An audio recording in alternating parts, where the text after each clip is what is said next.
all people want is to feel important. That's the number one human need.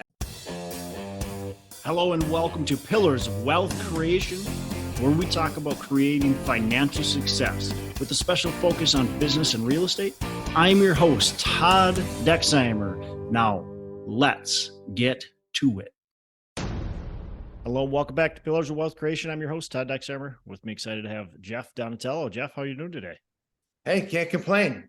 That's good. Well, excited to have you on and, just dive in a little bit. So you've got some good stuff going on. So Dr. Jeff Donatello ditched his chiropractic career, comfy chiropractic career, and now is doing the regenerative medicine, functional medicine, stem cell therapy. We'll dive into some of that, what all that stuff means, and built a pretty substantial business here over the last couple of years.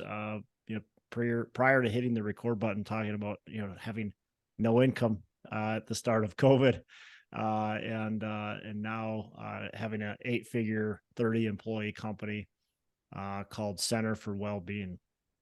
So, want to dive in, Jeff? Why don't you give our listeners a bit more about your background, and then kind of really what this Center for Wellbeing, what you guys are actually doing here? Yeah, well, thanks for having me on. This is one of those things that we call it our post-COVID shift. So I had my life before COVID and after COVID.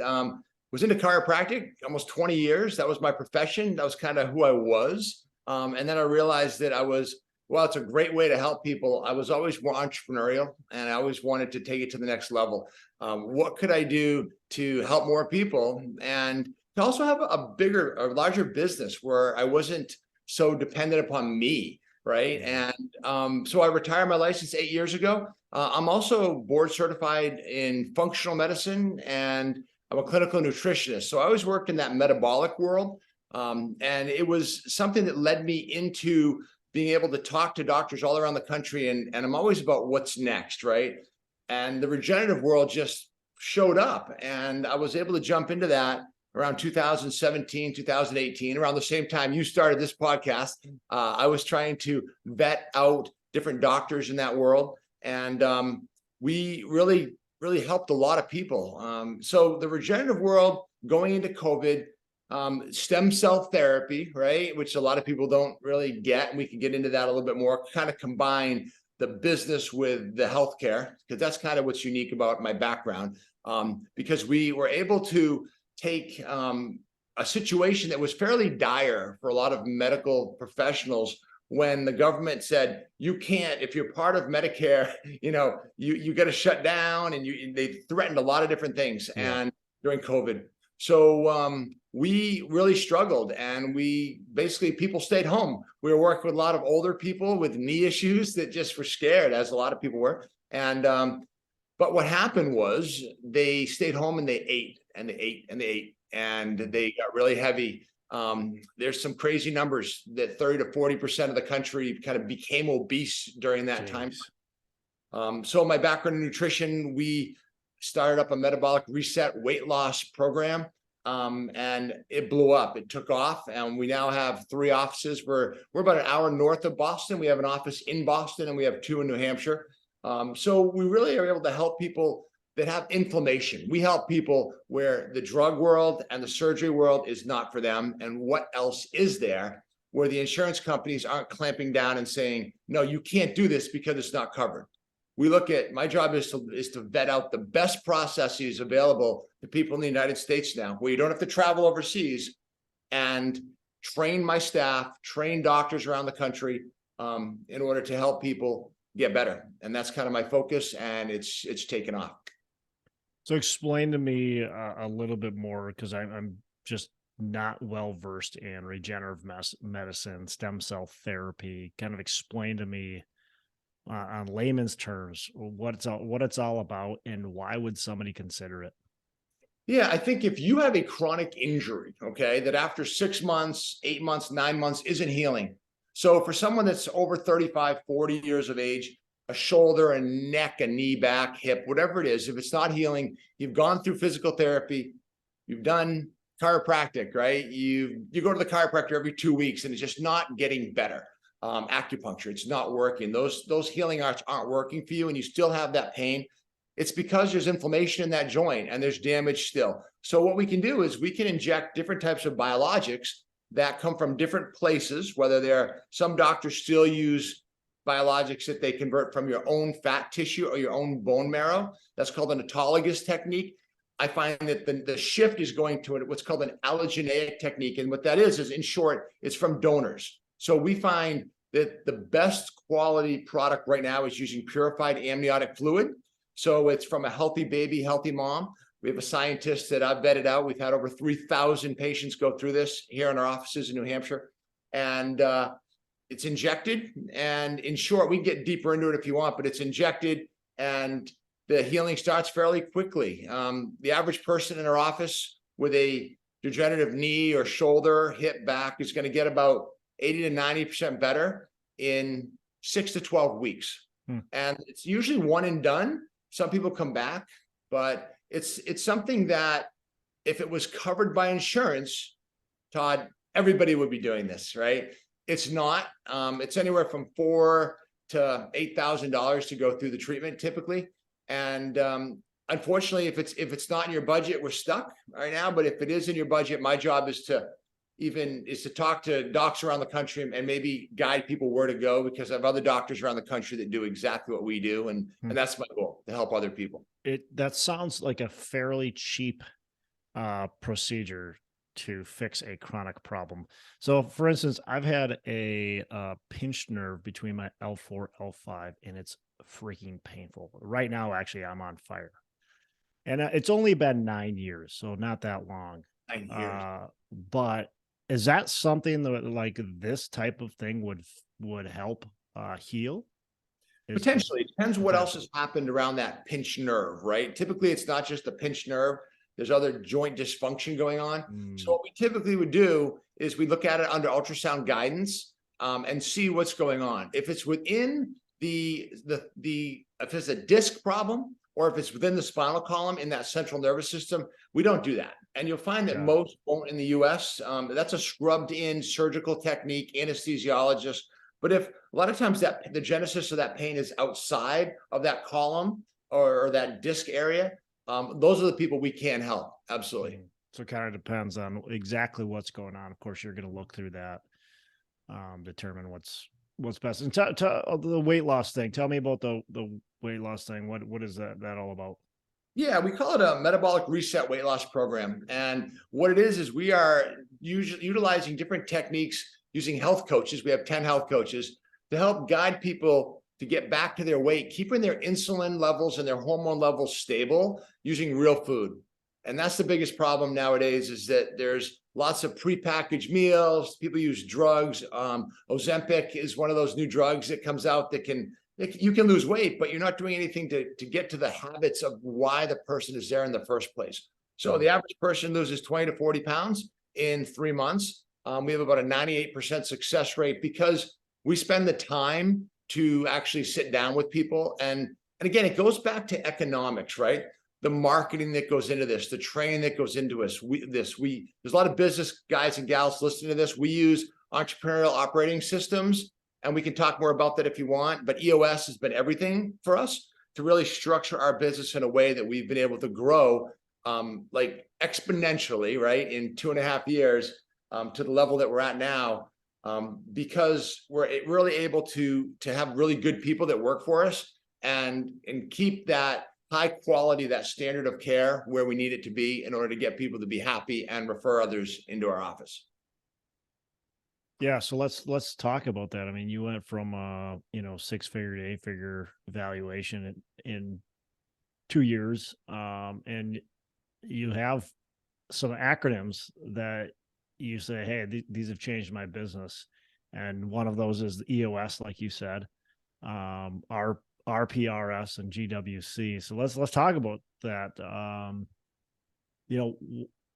Why let's hit on EOS first. Like, why is EOS? What is it, I guess, first, and why is it valuable? Why has it helped you? Yeah, so Entrepreneurial Operating Systems is a company that, don't quote me on this, but I think they're involved in over 17,000 businesses. And what it does is it's a lot, right? And they've been around. And what their goal, I think, is to get everybody. I love it when they told me this early on. It's getting everybody to row the boat in the same direction and not have this diversity, people going all over the place in your company. So some of the acronyms: right person, right seat. When you start EOS, you dig deep into your business, and you talk about every single person there. And is that the right person for that seat? And do they GWC? Do they get it? Do they want it? Do they have the capacity to do that job? And I think that a lot of times business owners are reactive, right? They wait until it gets to a point where there's no turning back. And this is kind of, you're on it. You're meeting every week with these level 10 meetings. And the level 10 meetings are set up to really break down the business and look at it and dissect it every single week, and not have issues that go on and on and on, but to really nip it in the bud. There's no way you can't grow as a business if you follow the EOS guidelines. It's in my mind, it's physically impossible. And I have lots of friends. I'm in a mastermind group called Go Abundance, which I think I'm not sure if you're involved in that or not, but a lot of guys are. Every single person I've talked to that spent time with EOS and actually listened to their instructor, they do very, very well very quickly. Did you implement the full EOS system and like hire the EOS implementer and all that, or did you kind of just hack it on your own? No, we went all in. And there's a book called Traction that I would say, get that book first, look at it, read it over. There's also a book called Rocket Fuel, which really helped me to find my visionary role, right?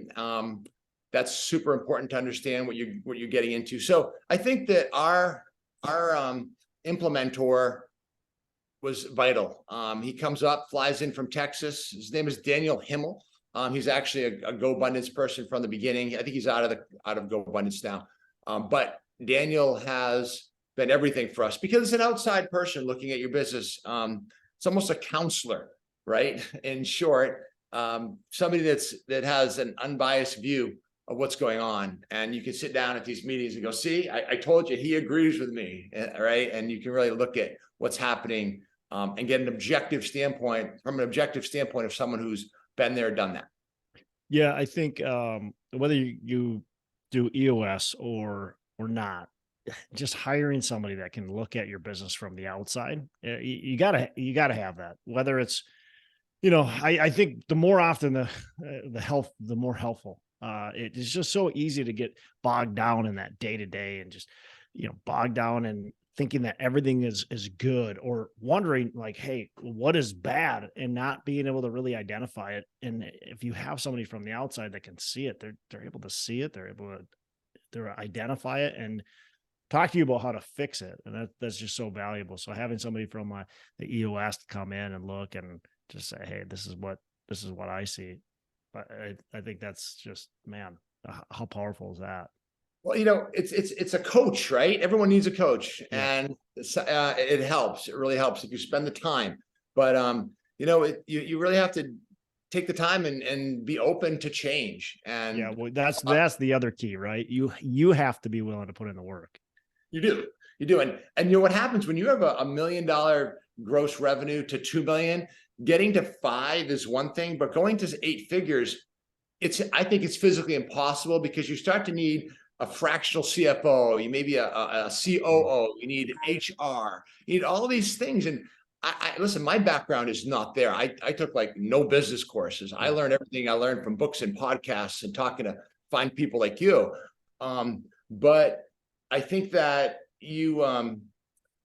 again, getting back to, you really have to spend the time, and it's like a family, right? And everyone's going off on their own little tangent, and you got to reel them back in or let them go. And I should say that my wife Kelly and I were co-directors, but she's more our COO. So it's a lot of work, and we're at the point now where we need to bring a COO in. This is a common thing I've learned. When do you bring that operating officer in and give up some of that power? It's a very difficult thing.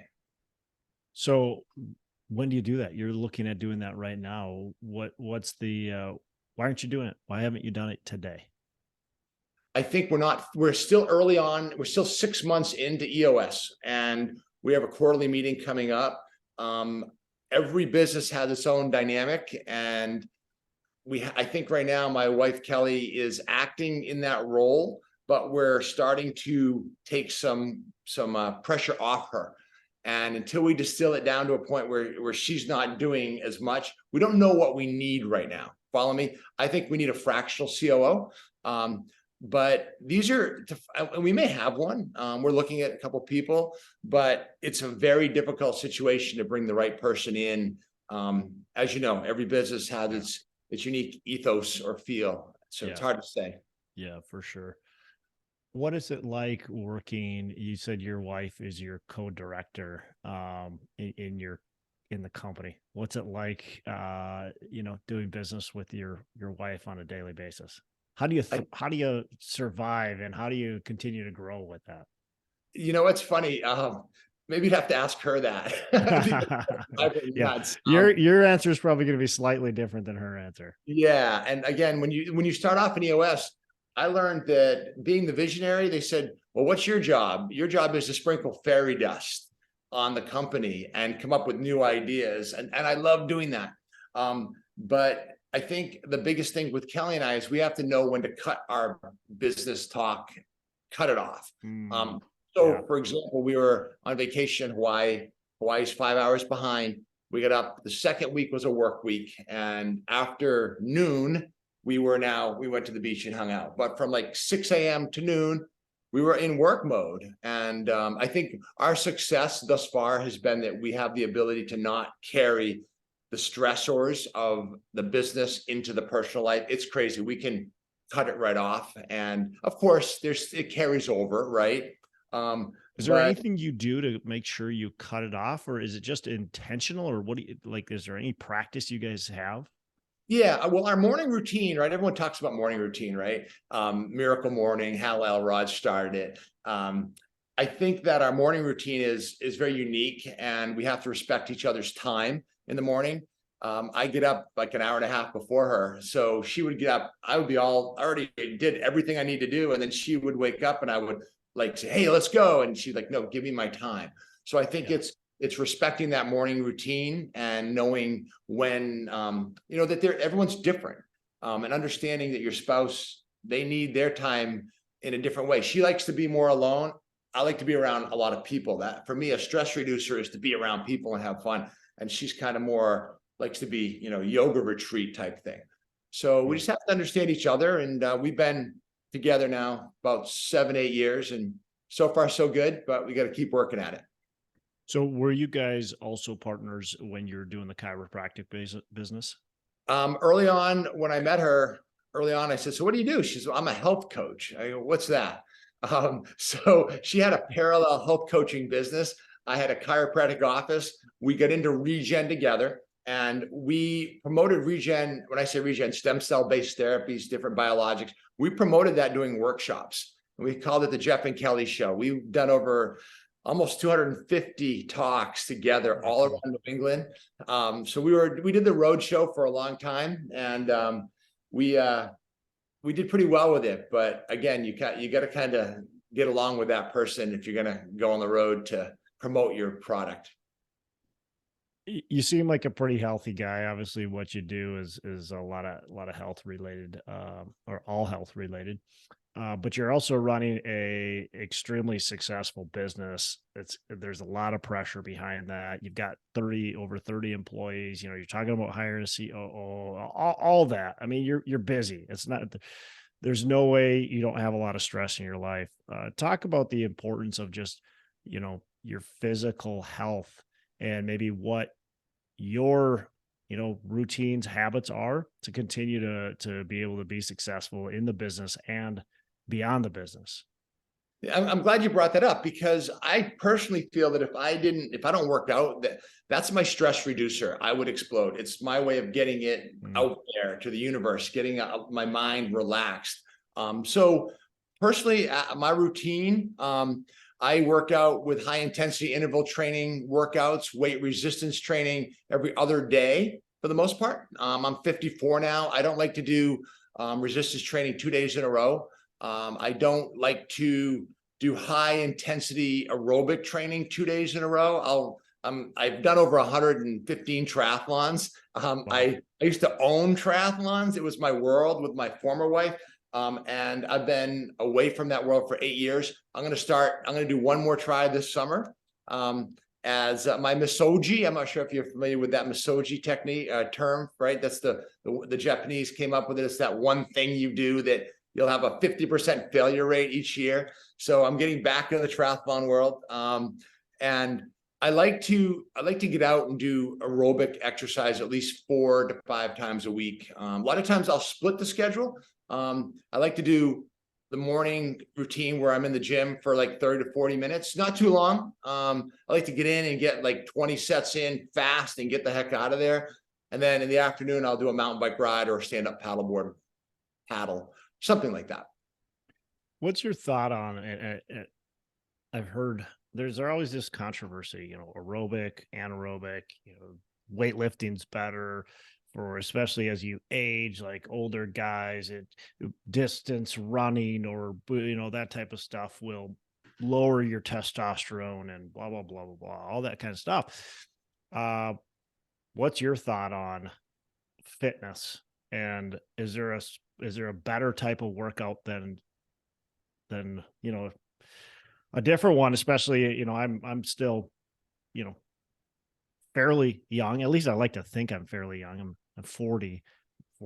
Wow. 41. But still, what's your thought on that?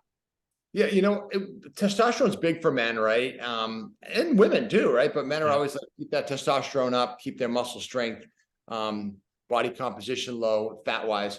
I think that physical, chemical, and emotional stressors are what lower testosterone. So from a physical stressor, if you do cardio, yeah, it's going to lower it. If you're an ultra marathon runner, if you're doing 30, 50-mile races, 100-mile races, it's going to stress your body out and you're going to lower your T levels over time. It's been proven. I think it's understanding your body, listen to it. If you want to increase your testosterone, you put more muscle mass on, you lift weights. That's been proven to do that. But listen to your body. Again, now that I'm close to my mid-50s, I get aches and pains that if I have an ache and pain, I'm not going to push through it. I'm going to do something else. So I think the answer to that question is there's no answer. You have to do what's right for you, but be as varied as possible in your movement or exercise regime, right? Go for a hike, go for a 3-mile run, right? If you're going to train for the Boston Marathon, which I've done, spend that time training, make sure you take care of yourself during it, whether it's chiropractic, massage, acupuncture, laser, whatever. And then when you're done, give your body 6 months to rest, do something else. But I think it's what I see, and this is very interesting. I see guys that are still in that triathlon world that are swim, bike, run, and that's all they do. And they start to develop chronicity, and they're now hobbling around because they can't even do 20 push-ups, right? But they can go run 15 miles. So it's all about homeostasis, balance, and feeding and listening to your body. Yeah. The variety. I think that's something I've started to appreciate a little bit as I've gotten older. I'm a distance runner. That's what I did through, high school, college. After was just distance running, then did some triathlons. But so that just that distance is the cardio has been something that just kind of my favorite, right? You just get into this, like, for me, it's almost meditation. It right? is. You go for a 5-10 mile run. And I know some people listening are like, "Ooh, that sounds really painful and crazy." But for me, it was just like, you just go for this run and your brain can wander and go everywhere. You're almost meditating. But as I've gotten older, the variety I've appreciated a lot more. And I agree with you. Man, it makes you just feel so much better. Yeah, let me jump in for a second. I used to say it's almost like meditating too. It's not. It is a form of meditation. When you're in that zone and your brain is just going, that's a meditative state. And you start to get into a theta zone. When you're driving down the highway, everyone's done this, right? And you don't last mile, you're like, I don't even know. My brain was somewhere else. When you're running, right? Everyone's done it. It's the human brain works that way. When you're running or mountain biking and your brain is really good at going off, right? The subconscious relaxes where your conscious mind is still there, so you don't get hit by a truck, right? But that's why we do it. And I always ask myself, why the heck am I out here riding my mountain bike in New Hampshire in the woods with my studded fat tire bike, right? Freezing my butt off. It's because when I get done, I feel better. And that's all we want is to feel better, is to feel good. Yep. Um, let's roll back into kind of some business stuff. What's a mistake in the business? What's a mistake that you've made? And how can you pass down some lessons to our listeners? One of the things I heard the other day, what popped in my mind, and this may not be the biggest one, but we now have our potential people, when they go through the hiring process, we don't hire them until they actually shadow. We have them shadow for half a day in their job with multiple people. And in doing so, we get two things. The person can actually see what they're doing in our environment, and we get 2 or 3 people that didn't interview them, that will interact with them in the daily world that they're going to enter into, to give us more feedback. Right now, we just started doing that about 2 months ago, and it's already paid dividends because we actually had a nurse practitioner that they were ready to hire, and she followed me around for a little bit, and I realized that no. She after being with me for like an hour, she said, "I don't want to work for you guys." Right? She understood that it was not a traditional medical practice. It was like the whole mask thing. She's not coming to our office with an N95 on, interact with people if she's not sick. Things like that. There are people that still do that. So it's, I think that's a big one. I hope that helps as far as if you're in business, don't just hire, have them shadow. Yeah, I think I've never thought about doing that. I think that's a fantastic idea. Why wouldn't you have them? I mean, that's part of the job interview. You have to spend time with us in our company. First of all, make sure that's something that fits you. Like you said, just like they might get into their job. Some people get in their job and like the first day they're in, they're like, man, this place is just not, I just don't feel comfortable here. I don't like it here. Like, so just make sure they're a fit and you're a fit. Let me tell you a quick story, because that's what podcasts are all about. I listen to literally thousands of podcasts, and I love little stories the best. Years ago, I hired a lady to do some of my billing, and my former wife, we lived on the second floor of the office, and when I was a chiropractor, and I'll never forget this. I went up to lunch. It was like 11:30, 11:45, and she said, "How's the new lady doing?" Well, she was kind of different. She came in with a potted plant, and she put it on her desk. And she was very quiet all morning. And my former wife asked me, how do you think she likes the job? And I could see over her shoulder in the parking lot, the lady like almost running with her plant and her bag in her car, looking over her shoulder, getting in her car and driving away. I saw her again. And I said, well, I think she just took her plant and left. So again, if she had shadowed, maybe she wouldn't have had to go through that trauma of sneaking away. I don't think she really likes her new job. That's funny. Am I that bad a boss? I don't know, whatever. We just didn't jive. Yeah, I mean but that happens, right? You just don't jive and it's not the fit. But you could probably learn that with that new hire shadow. So I think that's a fantastic idea. I love that. All right. So last couple questions before we wrap up. You've mentioned a couple books, but maybe one more favorite book that you can pass on to our listeners. I was on vacation in Mexico, and I grabbed How to Win Friends and Influence People. And a lot of you are going, I've read that. Most of you have read that. I hope you've read it. Years prior, there's an updated version of it that just came out about 2 years ago.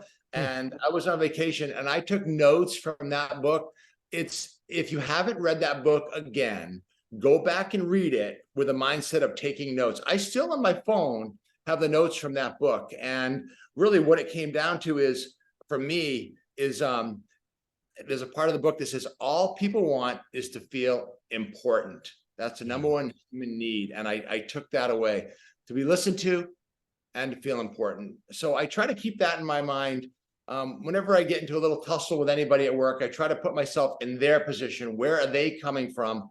And when that happens, man, it's everything just comes right down. So that's my one book I would definitely recommend at this point. I love that book, and I agree. Just re-listen to it or reread it, and take some notes. I've stopped buying a ton of new books. I was on this like binge of like continue to buy a lot of books and read and listen to all these books. And I've stopped doing that and started listening to a lot of them over again. And man, you get a lot of value out of listening or reading a book a second or third time, even. What's your favorite? Especially. How about you? Which is one that you've reread? Man, I let's see, what's one that I recently reread. I Think and Grow Rich is probably one that I read every couple of years. So Yeah. that's a great one. Building a Story Brand is a book that I really enjoyed. I listened to it and then I picked up the book and read it. Man, there's so many of them that have been just playing over again, whether it's a Audible or whether it's a book, that was, and sometimes, it's funny because sometimes I have this book and I'm like, that wasn't that great. I'll throw that on my bookshelf, probably just, maybe I'll sell it. I never sell books. I just don't. And then I'll pick it up again and you start reading it and be like, man, this book is amazing. This is just clicking. So sometimes you're not ready for a book. I think you're just not there in your life or your position or whatever it is. You're just not ready for it. And you read it again. You're like, whoa, this is just clicking. Like, this is exactly what I needed right now. So. Yeah. Also, some books on Audible are way better than others, right? In the way they're enunciated, whoever it's just more exciting the way they put stories. I think a lot of the story books are just really good on Audible. Yeah. Never Split the Difference is a book I'm listening to for the second time on Audible, and it's just like, man, this is such a cool, like, the guy just has these stories and he talks to you and you're like, feel like you're at the event. I feel like I'm there at the bank robbery. Okay. So. Yeah. Split the Difference. Well, I do these podcasts because I learn hopefully a lot too. And yeah, I was, talking to someone like yourself, I take a lot away from these too. So it's great. Love it. Love it. Jeff, I got one last question before we wrap. What are your 3 pillars of wealth creation? My 3 pillars of wealth creation. Yep. Define that. Give me that question a little bit different way. Like, Man, pillar. you know what? Here's the thing. Everybody defines this a little bit differently. Wealth means something different to everybody. Wealth for some people really is that tangible stuff. Yeah. Right. Other things, wealth is more of the philosophical stuff. How do I get that wealth? How do I get inner peace? How do I get to a position where I just feel like everything is there? So really, whatever is important to you, that's how you answer it. And even some people just kind of intermix them, say, look, I got to have this and you got to do this. Yeah. You know what I think? I think that if, when Friday comes around, if you're bummed out that it's the weekend because you're not working, you got a problem. That's what I think. I want to go through a weekend looking forward to Monday when I can play with all the people in my world that are in my business, right? So don't have a case of the Fridays, right? Yeah, I think if you do, you in my mind, you've messed up. You need to change some things, and it's sad. So I think that if and this isn't saying that I love every single day of my life, but I think some days are hard. They are. I mean, I always say you gotta play in the red if you want to enjoy the black, right? So I think if you can surround yourself with people that don't cause you stress every time you walk in the room with them, and these are your coworkers, I think that's super important. And I think that as far as wealth creation, having the freedom to do whatever you want to do. I mean, that's what money is for, right? To not hold you back. I know a lot of people that have all the money in the world, and they're scared to leave their little box that they put themselves in. They don't travel. They don't do what they want to do. And I think to be abundant in that mindset of do what you want when you want. And if you can do that, then in my mind, that's the very definition of wealth. Love it. Love it. Any last words for our guests that you just, man, you've been wanting to say? I think it's funny whenever I'm on a business podcast, my biggest balance is business and helping people, right? Because that's what we do in the world of medicine. Well, that's what business is, though. It is helping people, Yeah. right? But if you don't run a business properly, you can't help people. Yeah. So one of the things is, if you're still listening to this podcast, if you do have aches and pains and you are in a point where you think that you're going to have this ache and pain forever, the regenerative world can make a big difference, and different types of stem cell therapies can help. Our website, I'm sure you'll put it up there, centerforwell.com, is a great place to go and look for different ways to get some help. And if you are interested, I have people around the country that I know that might be right in your backyard that are very, very good practitioners that use very, very good products, and they get excellent results. So my goal is to help people that way. That's kind of why I do these podcasts. Love it. Centerforwell.com. Any other ways listeners should reach out to you? Is that the best way? I think that's probably the best way. There's videos on there, and there's lots of different things you can look and check out. Awesome. Jeff, man, really appreciate it. I love diving into the business. The success you've had has been awesome, and the trajectory you're going and continue to go. And then I love diving into the health, because, with wealth, if you don't have any health, what the heck's the point, right? So you got to have both. And so I love diving into the health stuff too. So thanks a bunch for being on the show, for being a guest, and for just providing great information, man. Well, thanks for the time. I really enjoyed it. Thank you. Hey, thanks so much for listening. I appreciate you being a loyal listener. I would love to have you go on to our Facebook page and subscribe, give us a thumbs up, go on to iTunes or wherever you listen and give us a rating and review. Don't forget to subscribe. But your rating and review just helps us push this out to more and more people and continue to grow our audience, and hopefully positively affect a ton of people out there that really need this and want this. So the other thing I've got for you is a free ebook on my website. So go on to venturedproperties.com, and download our free ebook on real estate and on syndication. And I've got some data points in there, some really good stuff for you. So I'd love to have you take a look at that. It's free. I'm not expecting anything from it. And also, look, if you want some help in multifamily, want some help learning, growing, getting your business off the ground, I would love to talk to you about what it would look like to work with me potentially and see if that's a good fit. So you can go to coachwithdex.com and check that out, and we can definitely have a call. Thanks a lot for listening. You make it a fantastic rest of the day. I'll catch you on the next episode.